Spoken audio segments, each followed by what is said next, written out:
গত কয়েকদিন ধরে পত্রপত্রিকায় এসছে যে বিসিবিতে আপনার যে পরিবর্তন, সাবেক যিনি সভাপতি ছিলেন ওনাকে রিমুভ করে রেজলিউশন নিয়ে, বোর্ড রেজলিউশন নিয়ে বিসিবি সিদ্ধান্ত নিয়েছেন। উনি রিমুভ করেছেন এবং এনএসসি রিমুভ করেছেন, ন্যাশনাল স্পোর্টস কাউন্সিল। সেটাকে চ্যালেঞ্জ করে জনাব ফারুক আহমেদ পিটিশনার হয়ে উনি একটা রিট পিটিশন দাখিল করেন। এনএসসির যে চিঠিটা সেটাকে ইমপিউন করেছেন এবং বোর্ড যে সিদ্ধান্তটা নিয়েছেন সেটাকে চ্যালেঞ্জ করেছেন। হাইকোর্ট, সুপ্রিম কোর্টের হাইকোর্ট বিভাগে মাননীয় বিচারপতি কাজী জেনাত খান এবং মাননীয় বিচারপতি সমন্বয়ে গঠিত দ্বৈত বেঞ্চ উভয় পক্ষের শুনানি শেষে এনএসসির পক্ষ থেকে অ্যাটর্নি জেনারেল জনাব আসাদুজ্জামান, বিসিবির পক্ষ থেকে আমি নিজে, মাহিন এম রহমান এবং পিটিশনারের পক্ষে ব্যারিস্টার রুহুল কুদ্দুস কাজল, ব্যারিস্টার কায়সার কামাল প্রমুখ শুনানিতে অংশগ্রহণ করেন। শুনানির শেষে মহামান্য আদালত ওনাদের রিট আবেদনটি খারিজ করেছেন।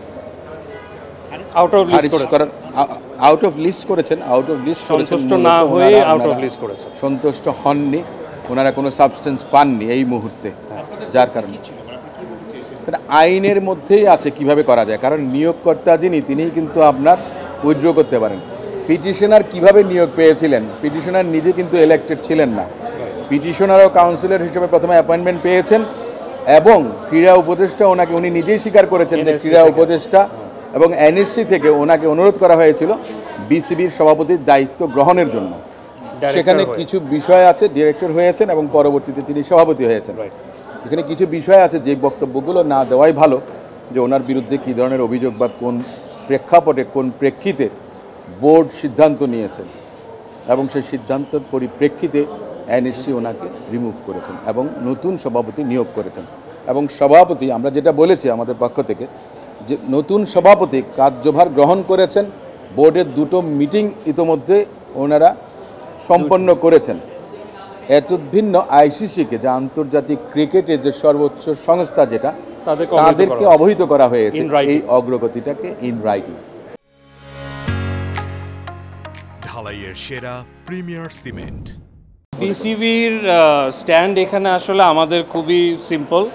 এখানে জাতীয় ক্রীড়া পরিষদের এটা এখতিয়ার। উনি আসলে জনক ফারুক আহমেদ সাহেবও জাতীয় ক্রীড়া পরিষদের নমিনেটেড ডাইরেক্টর ছিলেন এবং এখন যে নবনির্বাচিত প্রেসিডেন্ট হয়েছেন উনিও আসলে আমিনুল ইসলাম বুলবুল সাহেবও জাতীয় ক্রীড়া পরিষদেরই নমিনেটেড।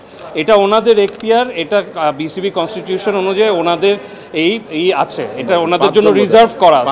তো ওনারা যেটা করেছে এটা ওনাদের প্রসেস অনুযায়ী করেছে। আমাদের পজিশন হলো আমরা বোর্ডে এটা অ্যাকসেপ্ট করে ওনাকে আবার এই বোর্ডের মধ্যে ইলেকশন হয়ে তাকে প্রেসিডেন্ট নির্বাচিত করা হয়েছে এবং পরবর্তীতে দুটো বোর্ড মিটিংও হয়েছে এবং বিভিন্ন কার্যক্রম গ্রহণ করা হয়েছে, আইসিসিকে অবহিত করা হয়েছে। সো বিসিবির পজিশন ইজ সিম্পল, যে এটা আমরা মনে করি যে এটা আইনসম্মত হয়েছে এবং এটা যেহেতু আমাদের বোর্ড অফ ডাইরেক্টরস এটাকে এন্ডোর্স করেছে, অ্যাকসেপ্ট করেছে এবং তাকে প্রেসিডেন্ট হিসেবে নির্বাচিত করেছে এবং তার অধীন অলরেডি আমাদের দুইটা বোর্ড মিটিংও হয়েছে। সো এটা হলো আমাদের বোর্ডের তরফ থেকে আমাদের পজিশন।